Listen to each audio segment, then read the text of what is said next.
Ghilarza, San Pietro di Zuri.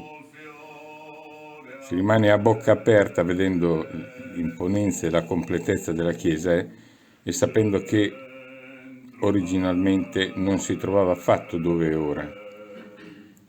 Infatti è stata smontata e rimontata pezzo per pezzo nel 1923, quando si costruì il bacino artificiale del Tirso, che l'avrebbe sommersa per sempre.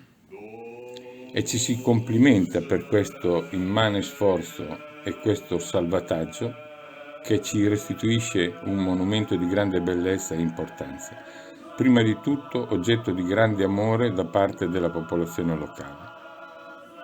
La chiesa fu costruita per volontà del giudice di Arborea Mariano II, nella persona di sua madre, la badessa Sardigna de Lacon, progettata e costruita dall'architetto Anselmo da Como e consacrata nel 1291. Lo stile è quello romanico-lombardo, con elementi gotici. Gran parte della suggestione della chiesa, almeno per me, proviene dal materiale costruttivo, la rossa andesite delle cave dell'altopiano di Ghilarza.